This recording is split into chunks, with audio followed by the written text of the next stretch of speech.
Исәнмесез, сез татарлар тапшыруын карыйсыз. Көн сайын біз сезгә милләт тормышында булган мөһим һәм кызыклы вакыйгаларны җиткерәбез. Бүген безнең программада 60-тан артык регионнан һәм чит илләрдән 300 делегат. Казанда Аккалфак хатын-кызлар җыены. Бик шатбыз, куанычлы чара булсын ие. Ойгел ансамбленә Татарстаннан зур бүләк. Biz монарда гына туктамыйбыз, киләчәктә без Чиләбе өлкәсенең коллективларына шулай ук милли костюмнар һәм уен кораллары бирәчәкбез. Халыкны эшле дә, ашлы да итә. Элек яшәүчелек белән шөгыльләнгән, хәзер инде игенчелек өстәле, терлекчелек менә азык-төлек. Сугышта катнашканнарга мәңгелек дан. Первый памятник построили местные жители под руководством Раисы Касымовича Мухаммадеева. Татар гаиләсе кайда да үрнәк. Когда-нибудь мы всей семьей соберемся и посетим свою историческую родину. Бөтен дөнья татар конгрессы башкарма комитеты Аккалфак татар хатын-кызлары оешмасы белән берлектә 2021 елның 20-22 май көннәрендә 6-нчы бөтен дөнья татар хатын-кызлары җыенын уздыра. Онда Татарстан Республикасы районнарыннан Россия Федерациясының 60-тан артык регионыннан һәм чит илләрдән 300 делегат катнаша. Шулай ук чарада махсус чакырылган мәртәбәле кунаклар да көтелә. Сүз Ләйсәнә Садретдиновага.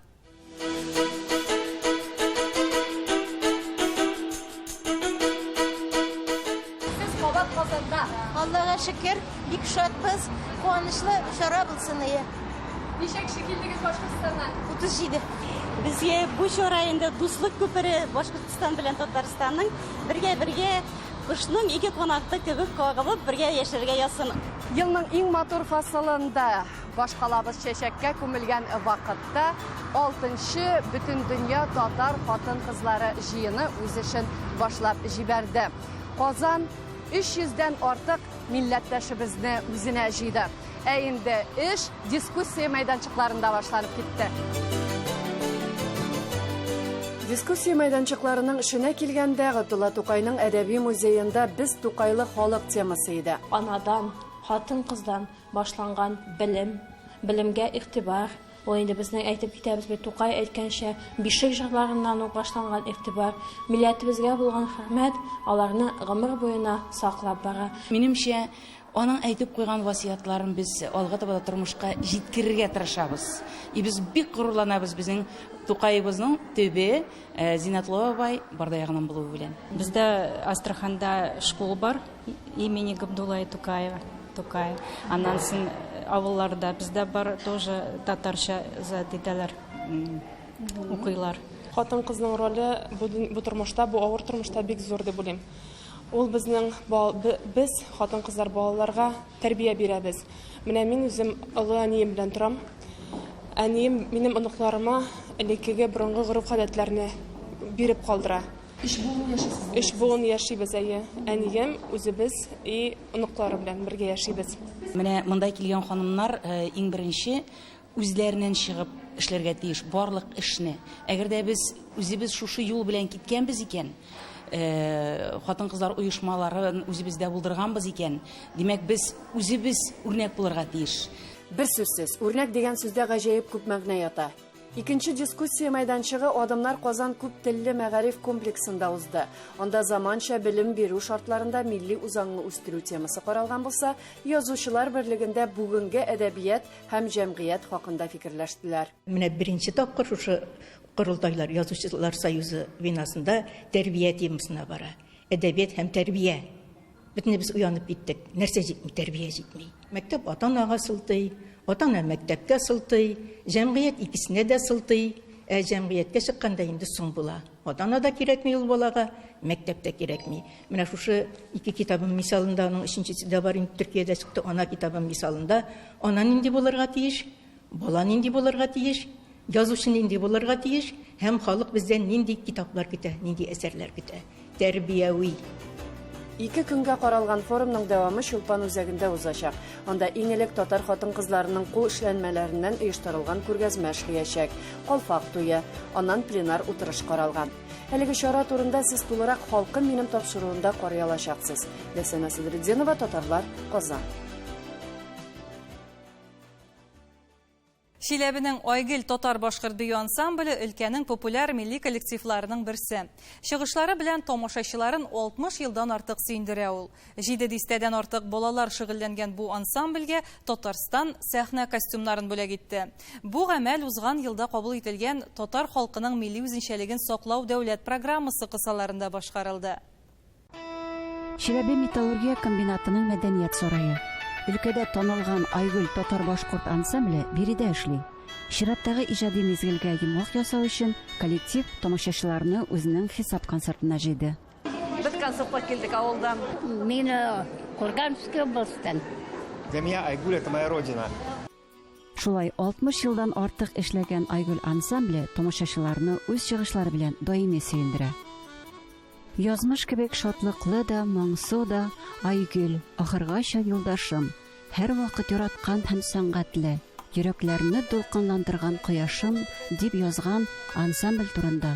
Аңа 1959 елда нигез салган һәм 40 ел коллектив белән җитәкчелек иткән шагыйрь Рамазан Шагалиев.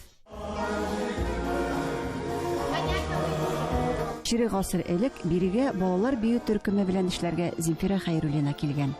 Җитәкчелек итү эстафетасын 90-нчы еллар уртасында кабул итеп алгач, Зинфира Абзалетдин кызына легендар коллективны саклап калу бурычы куелган. Икътисади кризис һәм таркалу чорында Айгөл ансамбль биючеләренең әти-әниләре ярдәме белән коткарыла. Ансамбль хәзер дә шулай яши. Сәхнә костюмнарын тегү, бию төркемнәре җитәкчеләренә хезмәт хакында ата-аналар хисабына. Несмотря на то, что они молодые девочки, в общем-то не смотрим ни на зарплату, ни на что, да, вот просто включены работы. Радмила Фәләхова коллективта 8 ел эшли. Аның төркемендә 5 яшьтән 16 яшькә кадәрге балалар шөгыльләнә. Это все интересно с детьми, с маленькими работать. Да и вообще с детьми любого возраста работать. Это счастье, это радость, когда ты видишь то, что вместе с этими детьми мы пришли к такому результату, что у нас получилось вот наше творчество совместное.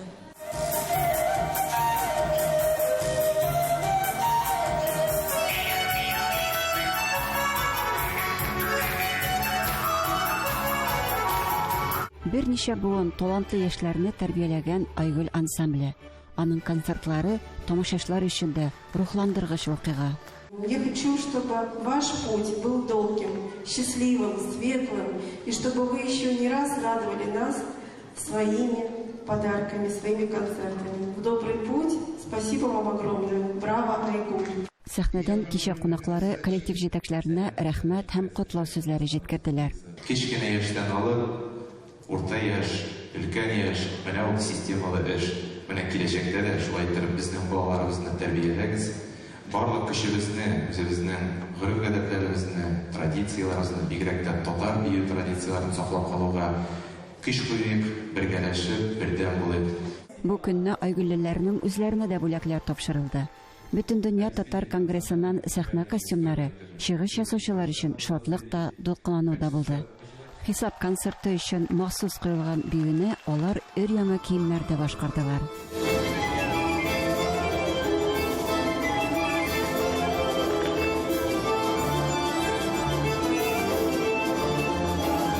Без монарда гына туктамыйбыз, киләчәктә без Чиләбе өлкәсенең коллективларына шулай ук милли костюмнар һәм уен кораллары бирәчәкбез. Бу эш безнең шулай ук алга таба дәвам итәчәк. Бөтен дөнья татар конгрессы тарафынан ярдәм. Чиләбе өлкә татар конгрессына игътибар Айгөл ансамблен тагын да зоррак иҗади эшчәнлеккә рухландырды. Когда-то у нас был ансамбль многожанровый. Вот, и так хочется это воссоздать. И я думаю, мы уже готовы к этому. Что у нас будет и вокальные группы, и инструментальные группы. Биргә теләүчеләргә Айгөл ансамбле каршында халык бию курсларында эшли башлады.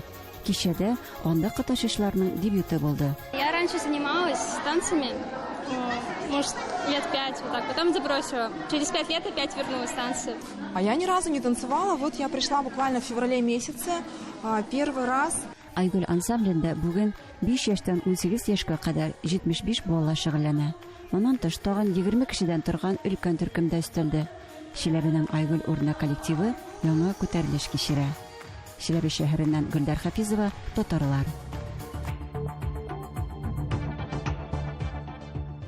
Сез татарлар тапшыруын карыйсыз программабызның икенче өлешендә. Халыкны эшле дә, ашлы да итә. Яшелчәлек белән шөгыльләнгән, хәзер инде игенчелек өстәле, терлекчелек менә азык-төлек. Сугышта катнашканнарга мәңгелек дан. Первый памятник построили местные жители под руководством Раисы Касымовича Мухаммадеева. Татар гаиләсе кайда да үрнәк. Когда-нибудь мы всей семьей соберемся и посетим свою историческую родину. Ул Тыр авылының ышанычлы терәге. Сүзебез Пермь крае Кунгур районында гомер кичерүче Алмаз Альберт улы Хауиев турында. Туган авылында крестьян фермер хуҗалыгын җитәкли, яшелчә үстерү белән шөгыльләнә. Халыкны эшле дә, ашлы да итә. Ул гына да түгел, саланың үсеше мәдәни тормышына да ярдәм күрсәтә. Алмаз Хауиевның эшчәнлеге хакында тулырак Гөлия Садыкова әзерләгән видеоязмада. Таныш булыгыз, Алмаз Хауиев, Тыр егете, Пермь авыл хуҗалыгы академиясын тамамлаган техник фәннәр кандидаты. 2000 елдан башлап 5 ел дәвамында авыл хуҗалыгы машиналары кафедрасы доценты. Бер үк вакытта Тырда яшелчә үстерү белән шөгыльләнә. Бүген инде үзен тулысынча шушы тармакка багышланган. Очрашуыбыз да нәкъ теплицада башланып китте. Язның бер көне ел туйдыра дигәндәй, бүген биредә кызу эш өсте. Кәбестә орлыгы утырталар. Шәшкән вакытта 25-кә якын кеше эшли, җыйган вакытта эшчеләр саны 140-ка җитә. Түләү көнләп 800 сумнан башлап 2000-гә кадәр. Беренче өстәлдә туфракны кассеталарга тутыралар. Ашламалы торфны Псков өлкәсеннән 800 мең сумга 2 машина кайтарганнар. Алга таба менә полуавтоматический инде сеялка. Менә ул менә бу сеялка шаллыда ятылган. Шаллан килә. Шушы кастар тоже шаллыныкы. Монда безнеке шәчүне кызулы атыр өчен инде бераз. Аннары калганнары аның тикшерәләр. Анда 2 төшкәнме, менә артыгы төшкәннәре бар. Шулай ук икенче мәртәбә тикшерелә, аннары монда менә вермикулит белән ул каплана. Вермикулит кулланыла, шуның өчен ул дымны әйбәтрәк тота и кыздырмый. Су сибелә. Жылы булырга тиеш, чөнки шутар өчен. Су сипкәннән соң кассеталар махсус камераларга озатыла. Алар анда 2 тәүлек тора. Ул караңгы итеп эшләнгән, чөнки кояш кыздырмасын өчен. Әгәр ул караңгы итеп эшләнмәсә, анда көндез кояш вакытта булырга мөмкин. 50 градус кызарга мөмкин, төнне салкын булырга мөмкин. Шуңа монда безнеке 25 градус температура тора и 100% дымлылык. Елына 3 миллион ярым орлык сатып алына. Димәк, елына 3 миллион ярым кәбестә үстерәләр дигән сүз. Бер орлыкның бәясе 1 сум 30 тиен. Пекин, шәшәк, ак, кызыл кәшәнле кәбестәләр үстерәләр. Сатуда җайга салынган 3 федераль сәүдә ширкәтләре белән хезмәттәшлек итәләр. Тырда үскән кәбестәләр Төмән, Чиләбе, Свердлов өлкәләрендә, Башкортстан Республикасы Пермь краенда таратыла. Көз көне бәя 8 сумнан соңрак 25 сумга кадәр арта икән. Кәбестәдән кала кишер, чөгендер, бәрәңге дә утырталар, игенчелек белән дә шөгыльләнәләр. Ансы малларга азык өчен Алмаз Хауиев крестьян фермер хуҗалыгында җитәкли. 2017 елда аны күмәк хуҗалыкка рәис итеп сайдылар. 2020 елда ул аны шәхси карамагына ала. 340 савым сыеры, барсы бергә 600 баш мөгезле эретерлек исәпләнә. Төп керем керә сөттән. Менә бу фермалар инде алар 80-нче елларда шул Лина исемендә колхоз булган вакытта төзелгән, алар ул шуңан башлап әле яңа фермалар төзелмәгән. Маллар шул колхоз Сурскиныкы инде, ул Чернопестра паруда. Монда галштинизация бик югары түгел. Хәзер генә без аны эш алып бара башладык. Үзгәрешләр инде сизелә. Яңа техникалар алганнар. Бүген көнгә бер сыер башына якынча 17 литр сөт саула. Сөт бәясе 26 сум. Алга таба малларга азык җитештерүдә яңа техника, яңа технологияләр кулланып, бу күрсәткечләрне тагын да үстерү максаты белән яналар. Фермада бүген 18 кеше эшли. Хезмәт хаклары 20 меңнән артык. Тырыш шул безнең милләттәшләребез, башкарган эшләренә сокланып туймаслык. Авыл миңа сулар һава кебек. Бер кайчанда шәһәрдә калам, яшим дигән теләк булмады дигән гәмәдәшебез. Югары күрсәткечләре өчен Россия авыл хуҗалыгы министрлыгының Пермь крае Татарстан Республикасының рәхмәт хатлары белән бүләкләнгән. Бөтен дөнья татар конгрессы Милли шура һәм бөтен Россия татар авыллары иҗтимагый оешмасы советы әгъзасы ул. Милләттәшләребез белән аралашып яшәү эшебездә дә ярдәм ди. Біз міне қазір Хартибекке барсақ, біздің анда танышлар бар, біздің кабул этүүчүлөр бар. Біз өзүбүздүн мында Пермде жашоочулар менен де Казанга барып учурашабыз. Ушул Татарстанның бит анда ушул сүтчүлүк ягынан алар Россия күлөмүндө алганда да алдыңғы шуңа андагы тәҗрибәне бізге үйрәнү өтөжү начарай бер түгел. Орлыклар алган вакытта biz күрше Башкортстандан алдык, үҗүм будайлар алдык быелгы елда. Ярдәм итү халкыбызга хас сыйфат, бергәлектә көч. Алмаз Хауиевның авыл үсешенә керткән өлеше дә зур. Мәгариф, мәдәният өлкәсе дисеңме? Әле менә мәчет төзү эшен башлап җибәргәннәр. Уңышлы булсын. Эшләрегез гөрләп барсын. Гөлия Садыкова, Татарлар, Пермь крае. Халык хәтере картасында яңа урыннар барлыкка килде. Томск өлкәсенең Тайга янында урнашкан Зырянская районының Тукай һәм Акунеева авылларында сугыш елларында һәлак булучыларга һәйкәлләр ачтылар. Бу чарада җирле җитәкчеләр белән бергә безнең хезмәттәшләребез дә катнашты. Аларга бу көнне экстремаль хәлләргә максималь якын булган шартларда эшләргә туры килде. Сәфәрдә алынган кичерешләр белән Елена Софиуллина уртаклашты. Катер биредә июнь уртасына кадәр бердән-бер хәрәкәт итү чарасы. Кия Карыс холыклы елга. Су өстегендәге күбек аның темпераменты билгесе. Безгә бу сәфәрдә уңыш елмайды. Сугышта һәлак булучыларга һәйкәл ачуга барган ниятебез хакында белгәч, район һәм җирлек җитәкчелеге үз ярдәмен тәкъдим иттеләр. Су бик тиз килә. 2 сәгатьтән бу юл су астында калачак. Тукайлар белән аралашырга сәгать ярым вакытыгыз бар дип кисәтү куйдылар сәфәрдәшләребез. Ел саен су юлны юкка чыгара, асфальт салу файдасыз. Менә 10 километр менә шушы машинада УАЗикта барачак. Тукай авылы. Я бу елгадан авылга кадәр 10 километр. Тукай авылына Казан губернасыннан чыккан кешеләр нигез салган. Аларны Себердәге байлыклар һәм мондагы иркенлек җәлеп иткән. Раз медвежонок, один через дорогу. Следу второй медвежонок. Думаю, наверное, от мамы отстали. На них-то смотрю, а она перед трактором как выскочила. Тукайларны күршеләре Акунеевлар. Аларны бер сыйфат берләштерә. Более самостоятельные люди. Память старшего поколения чтят. Сами себе знают, что они только на себя могут надеяться. Но не всегда может прийти помощь из-за реки. Алда ташландык йортлар күп. Әмма тукайлар сугыштан әйләнеп кайта алмаучылар турында бер кайчан да онытмыйлар. Первый памятник построили местные жители под руководством Раисы Касымовича Мухаммадеева. Он был из кирпича. Здесь приборный завод вел строительство объекта. Мужики сами попросили, натаскали кирпичей, сделали небольшой памятник, высотой примерно 1,30 м. Небольшой. Вот в прошлом году выделили средства нам ООО «Монолитстрой».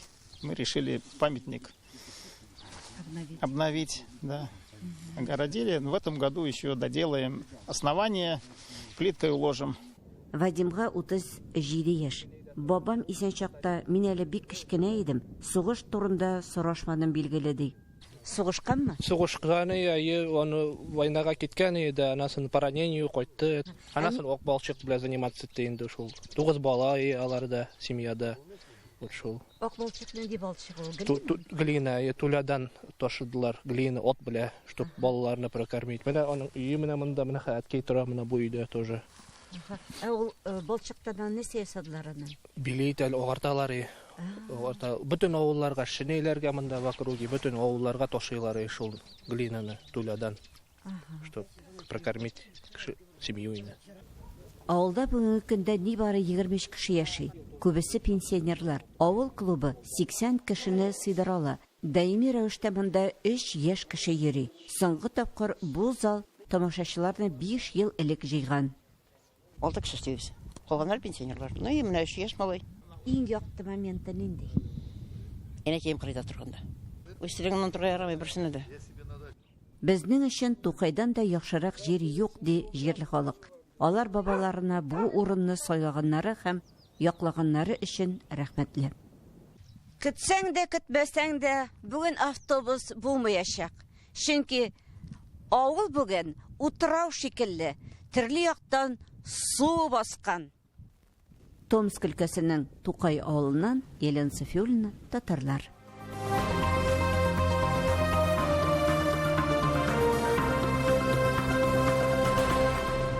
Ватандашларыбыз кайда гына яшәсәләр дә халкыбызның традицияләрен, гореф-гадәтләрен, мәдәниятен саклап калырга тырышалар. Хәзер юлыбыз Казакъстанга. Нур-Султан шәһәрендә яшәүче Кындыбаевлар гаиләсе дә үз нәсел тарихын белеп, саклап яши. Үрнәк гаилә белән Әдилә Тыгбатова таныштырыр. Гаилә никадәр нык булса, аннан килгән җылылык та шул кадәр көчле була. Кындыбаевлар гаиләсеннән әнә шундый җылы һәм игелек сизелә. Ике апа, Зөлфия һәм Гөлзифа Кындыбаевлар тамырлары белән Казаннан. Үзләре Усть-Каменогорск шәһәрендә туып, тормышларын матур алып барып, үткән елда Нур-Султан шәһәренә күчтеләр. Әмма әбинең Казанга туган ягына кайту теләге турында бүген дә уйлыйлар. Всю свою жизнь она мечтала вернуться в Казань, купить себе там красные сапожки с вышивкой, камзол. Вот, может быть, погулять, вдохнуть воздух родной. Может, тут когда-нибудь мы всей семьей соберемся и посетим свою историческую родину, и мечта нашей Бики исполнится. Кындыбаевлар өендә тәмле ризыкларның татлы исе тора. Гөлзифа апа аш бүлмәсендә иң төп кешесе. Мәрьям апасының тырышлы ярдәмчесе яңа рецептны игътибар белән тыңлый. Бүген алар әбиләренең рецепты буенча батырлар печеньясын пешерергә булдылар. Башта кефир, тоз, шикәр, сода, 2 йомырка, атылмай, он катнаштыралар. 20 минуттан соң камырны җәеп, он май, шикәр һәм куркум катнашмасы белән сибәләр. Рулеткә әйләндереп, көймәләр формасы белән киселәр дә һәм духовкага 30 минут озаталар. Вот такие батырчики у нас получились по рецепту нашей Абики. Этот рецепт мы стараемся передавать из поколения в поколение. Гөлзифа апа тәмле ризык әзерләргә яратса, аның апасы Зөлфия балачактан тегү белән шөгыльләнә. Я очень люблю шить. Научила меня шить Абика моя уже давно, еще с детства взяла, так скажем, иголку в руки. Но она старалась, да, что-то к национальным костюмам как-то привести меня. Но в итоге вот как начала вот тюбетейки шить. Зөлфия апаның кызы белән улы иртә әтисез калсалар да, бик акыллы һәм талантлы булып үсәләр. Нур-Султанга күчкәч, беренче чиратта татар мәктәбенә язылдылар. Туган телне дистанцион буенча өйрәнәләр. Кош канаты белән кеше, дуслык белән көчле. Аларның талантлары турында да аерым әйтергә кирәк.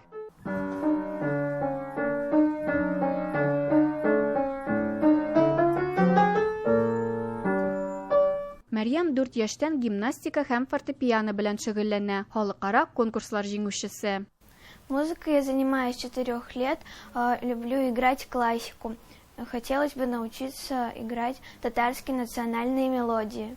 Энесе Зөфәр аккордеонда уйный. Күптән түгел үткәрелгән алтын аккордеон бәйгесендә дипломант булды. Классиканы уйнарга ярата, әмма хәзер татар милли көйләрен дә үзләштерергә тели. Я играю разные произведения, и сейчас я учусь играть нашу национальную песню «Мурзаю».